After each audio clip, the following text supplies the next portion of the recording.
It's been a minute since we talked about Sun Devils basketball, and there's a lot of changes going on that we're going to catch you up on this edition of the Locked On Sun Devils podcast.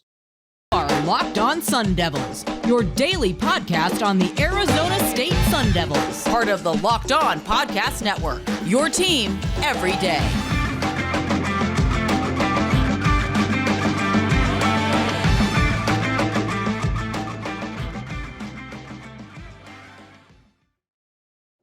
Hello and welcome back to the Locked On Sun Devils podcast, part of the Locked On Podcast Network, your team every day. My name is Richie Bradshaw, and I will be your guide for everything Arizona State Sun Devils. Remember, wherever you're getting your podcast, to hit like and subscribe and turn on those notifications so you get an update whenever we post new content. Stay in touch with that content by following me on Twitter. You can find me at RichieBrads36. You can find the podcast as well at LO_Sun Devils. Let's hop into today's conversation revolving Arizona State Sun Devils basketball, as there's been a lot of movement that we got to catch up on.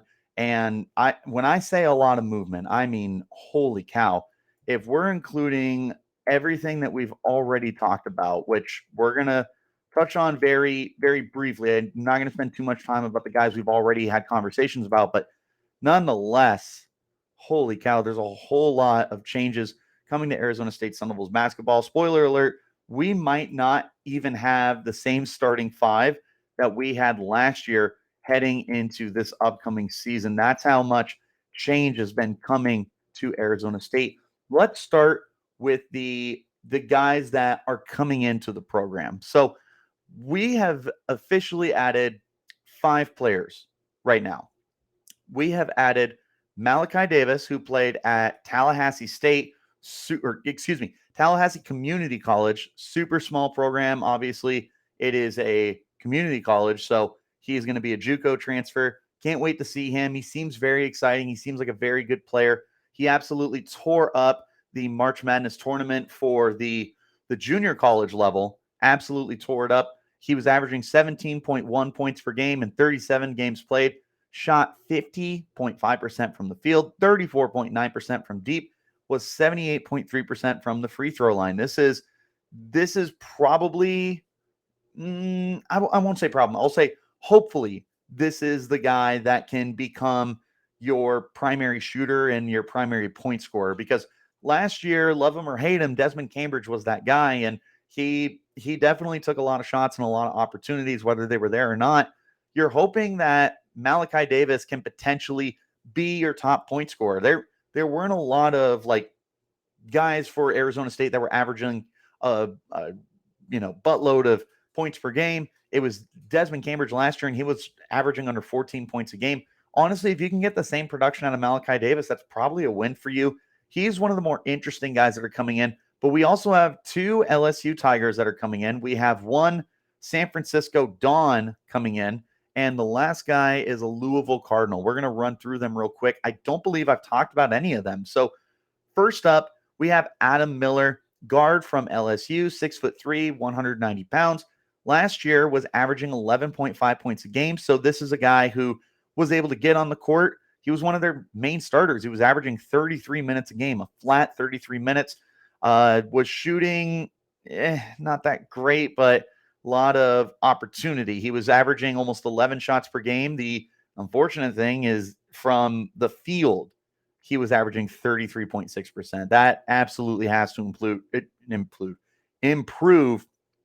I won't say dramatically, but you would prefer, and this is so funny because we're talking Arizona State basketball. If you can get into that 35 to 38 would be amazing, but 35 to 38% range, you take that every day of the week. Again, this is for Sun Devil basketball. It's not like we're bringing all-stars in, but Adam Miller is certainly an interesting guy. He was productive last year for LSU. I don't see any reason why he can't continue to be productive for you heading into this year with an opportunity to start for the Sun Devils.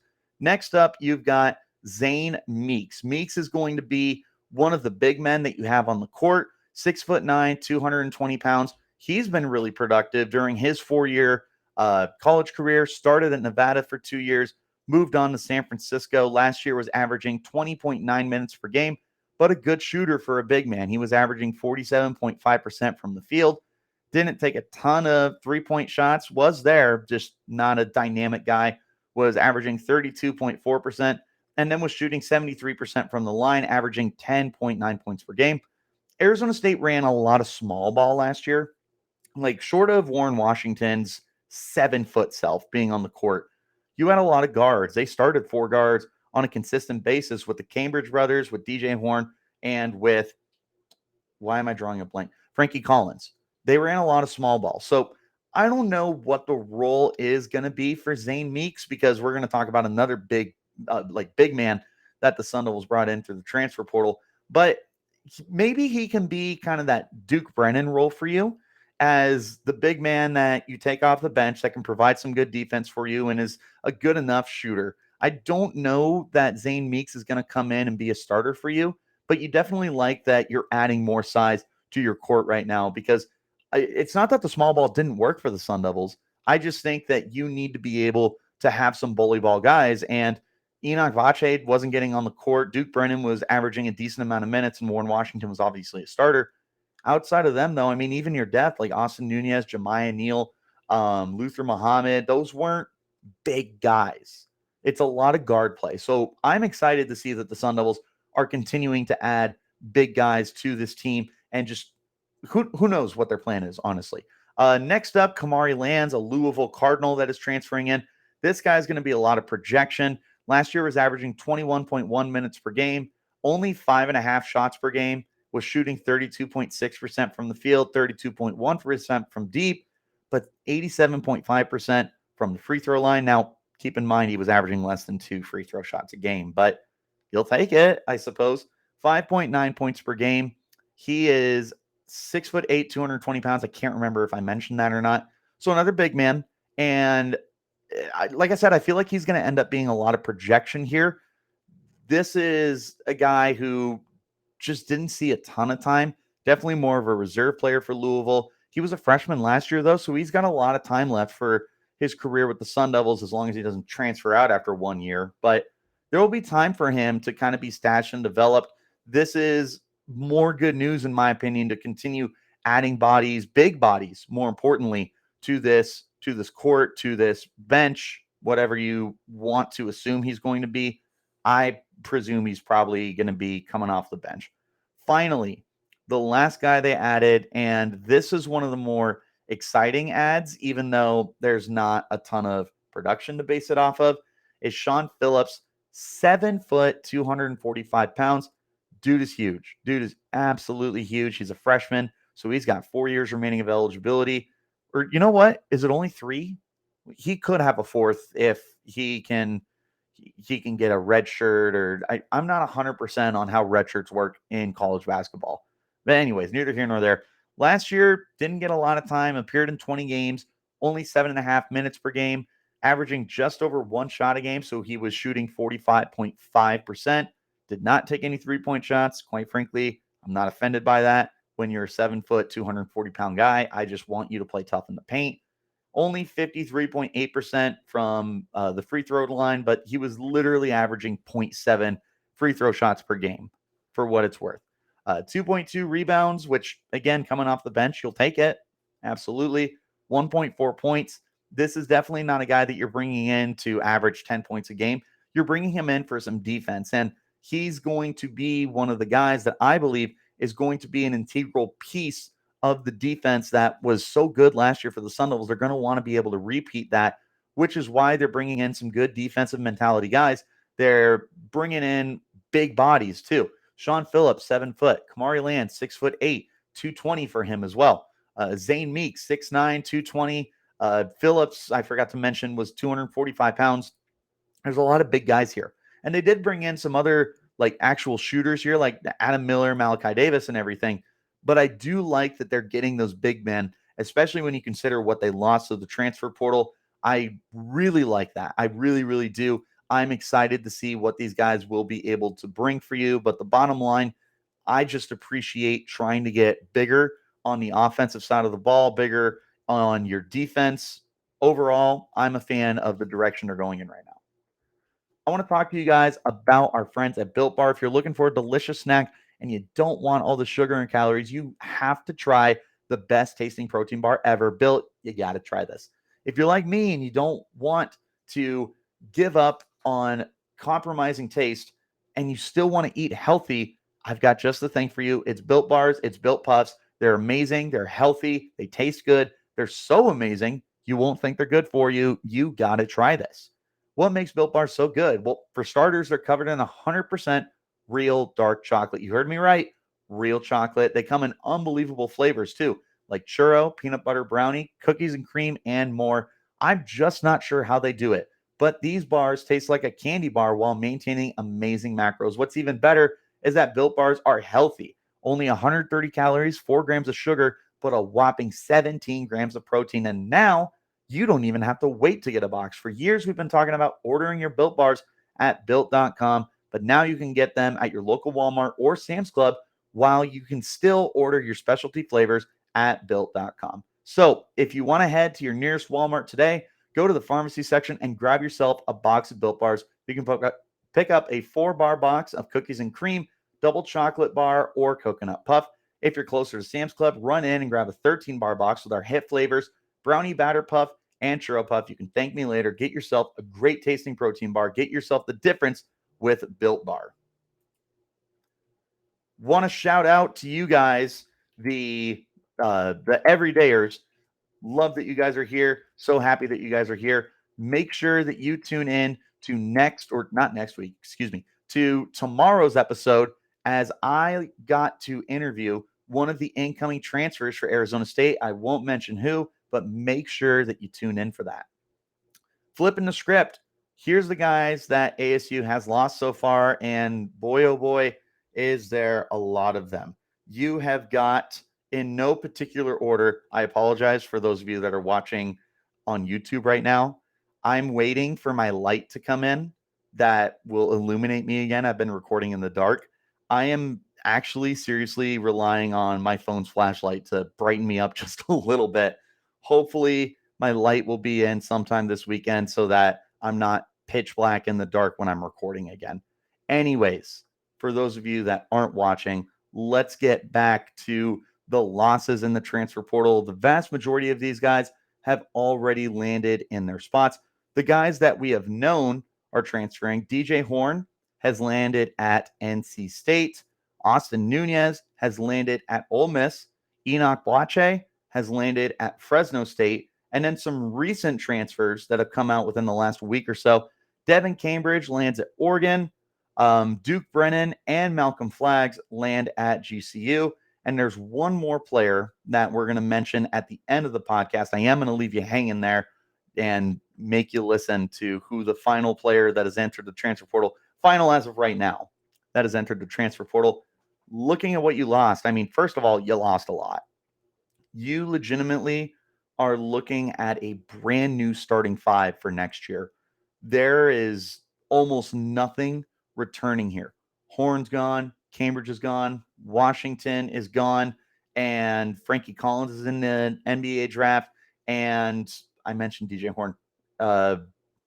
Desmond Cambridge. Desmond Cambridge has run out of eligibility. All 5 of those guys are gone. Austin Nunez, who was one of your primary bench players, also gone. Thankfully, Jemiah Neal, who had initially entered the transfer portal, decided to withdraw. He's back now. That's great news for us because, man, oh man, if you lost him as well, you would have lost your top 7 players because we're top 8 players, because let's not forget that Luther Muhammad is out of eligibility. Suddenly, Alonzo Gaffney and a bunch of guys who spent so much time on the bench last year are being forced into starting roles. I think out of all of these players that have entered the transfer portal, DJ Horne probably hurts the most. He was one of your main guys when it came to point scoring. He really took a step forward as a defender, but he was one of the more relied upon pieces on your offensive side of the ball. And losing his shooting ability really does stink. Now, don't get me wrong. It's not like he was the greatest shooter in the world. He really liked I'm stumbling on my words. He really liked to put the ball up. The shot selection wasn't entirely there at times. And overall, I feel like there was just a lot of good that was mixed with a lot of bad. And when DJ Horne was on, he was on. I mean, he felt like a very unstoppable player when he got an opportunity to, but when he wasn't, totally in the zone, there was a lot of times where it felt like just underwhelming play, to put it politely. Like, you need that consistency in your court. And DJ Horne didn't exactly provide that consistency. Nonetheless, it does stink to lose him. Devan Cambridge, who had initially announced that he was returning to ASU, decides not to return, enters the transfer portal, commits to Oregon. It is total. I can't think of the general who backed out on his own army. It's like right on the tip of my tongue. Was from like the 1800s or something like that. It's like right there. I just can't. Napoleon. I can't remember his full name. Bonaparte. I don't know. I'm not a social studies guy. Rip me in the comments if you want. But felt like Napoleon. Like, this felt very similar to Jaden Daniels. The difference is Daniels had been with the program for 3 years. Cambridge had only been here 1 year, so this doesn't hurt as much. It does suck that he is staying in the conference, but we'll see what ends up happening with him. He was a jack of all trades and a master of none. Quality defense, quality shooting, quality leadership. We'll see what Oregon can do for him for his NBA future. Nunez really hurts. He was a great deep shooter for you. You missed him for the last month and a half due to a concussion. So unfortunately, you weren't able to get everything out of him. He definitely would have been a starter this year if he had returned, but he goes to Ole Miss. He goes to the SEC. Enoch Boakye, who didn't get enough playing time. I've been adamant about getting him on the court since he was a freshman. Didn't get that opportunity. He goes to Fresno State. I don't know too much about their program, but I do know that Boakye is a former top 50 prospect, and there's no reason they should keep him off the court. Duke Brennan was a bit of a surprise to me because with Boakye gone and Warren Washington entering the NBA draft, it felt like there was a clear opportunity for him to be a starter. Not only does he enter the transfer portal, but he goes to GCU, stays in state. I don't think we have a schedule release yet, so I don't know if we play them this year, but he'll get a starting opportunity there. I think that this is definitely a place where he's not going to be a reserve guy the way he was at Arizona State. But again, I feel like he wasn't going to be in a reserve role for us this year. Final guy to talk about, Malcolm Flags. He was a bench player for us. I don't really even remember him on the court, if he even got onto the court. So not the biggest surprise in the world that he decides to transfer. He follows his buddy Duke Brennan over to GCU. That's a situation that we're at with all the transfers. That is hopefully the last of the transfers so that we can wash our hands and move forward. One more time, I want to mention to you guys, and especially the everydayers, to check out tomorrow's podcast as I interview one of the transfers that is coming to Arizona State. There's 30 plus of them, so you can guess all you want, but the episode will drop on Friday. Make sure that you tune in, see who the guy is, and get to know him. I was very impressed with this young man. I'm looking forward to him on the field. He's got a fan in me. I want to talk about 3 specific players here. 3 specific players that were, 2 of them were big time roles for you last year. One of them is one of the biggest names that ASU has had in a while. Let's go ahead and start with the latter of the bunch. Marcus Bagley, a former 5-star prospect who has not been on the court for one reason or another. Last year, and by last year, I mean 2021, 2022, he only played 3 games and only like 2 games because the third game he played, I don't even think he got the 10 minutes in that game. He ended up getting injured, missed the remainder of the year. This past year appeared in 2 games and then was never heard from again. There was the conversation between him and head coach Bobby Hurley. That apparently didn't go well. He goes to Twitter to complain. After that, he goes to Twitter again to apologize. And it just got to a point where it was like, dude, just get off of Twitter. This is definitely not the right place for you to be right now. But he decided to just write it out. He will not be in the transfer portal. He is currently on the list to enter the NBA draft. He does have until the end of May to decide to withdraw. I just don't know. There's a lot of potential with Bagley. There was a reason he was a 5-star prospect. And I mean, his brother's in the pros, and when he's been on the court, he's a very talented player. The problem is he just hasn't been on the court. I don't know what his future holds for the NBA, but if I'm Bagley, I think I come back and I transfer and I go to a place that just gives me a fresh start.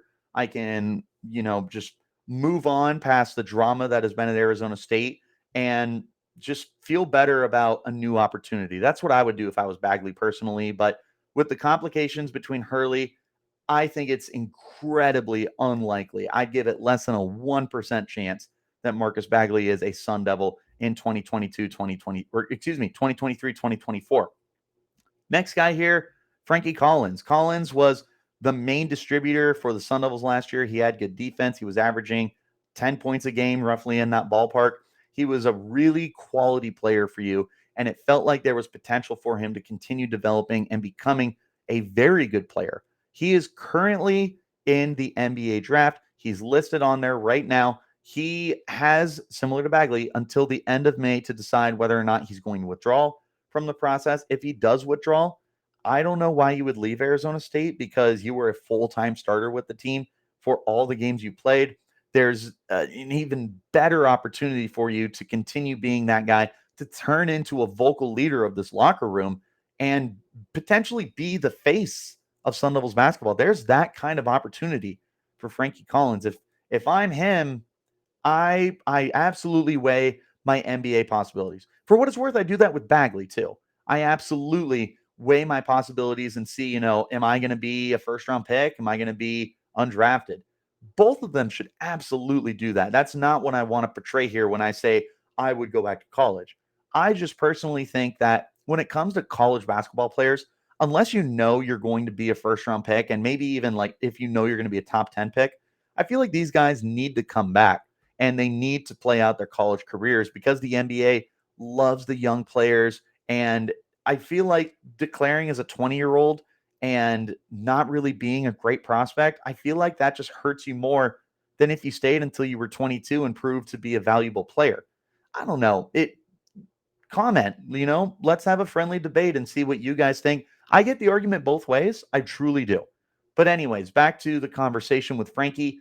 I would love for him to come back. I would love for him to be a Sun Devil for at least one more year. I truly do think that there's the opportunity for him to be the face of the basketball program right now if he does come back. He's the only starter that would be returning from last year, so that's important to note. You'll notice I did not mention one player earlier when talking about the transfer portal. I mentioned there are no starters returning from last year, and I just mentioned that Collins would be the only returning starter if he did come back. News broke yesterday. Was it yesterday? No. Tuesday? I don't remember. Earlier this week, that Warren Washington is withdrawing from the NBA draft. And right when we thought he was going to be a Sun Devil for one more year, he has entered the transfer portal. He has not picked a destination yet. There's always that chance that he withdraws, just like Jemiah Neal did. Don't count on it. The biggest reason that he came to Arizona State in the first place is because his buddies, Devan and Desmond Cambridge, decided to come here. That was a huge pull for him. Those guys played with each other in the offseason. Him and Desmond both played at Nevada together. And Warren Washington is going to be interested in doing whatever he can to benefit his draft stock, to be able to get to the NBA, which is absolutely his dream. All that good stuff. Arizona State, in my opinion, provides that. We do have a option for you to better yourself and get to the pros one day. And again, similar to Frankie, if he comes back, he's a guaranteed starter. He started every game that he appeared in last year. He was an important player for you. He was your rebound machine. He was a good inside the paint scorer for you. He was great defensively. He was great offensively for what he was able to produce for you. Like, he comes back. If Frankie Collins comes back, Jemiah Neal is back from the transfer portal. You find some of these other transfers, get them on the court, like Malachi Davis or Adam Miller. This is suddenly not a like really set back basketball team. And I still think that they can potentially be competitive again next year, but this was definitely a team that felt like you just captured a lot of like magic in like 1 year, the classic capture the lightning in a bottle kind of team. You're going to be tested right now because you're potentially losing all 5 starters from last year. You're losing tons of players off your bench, and you're once again going to be relying on the transfer portal. So going to be a very interesting offseason to watch, see what continues to unfold. Is Warren Washington coming back? Is Frankie Collins coming back? We don't know.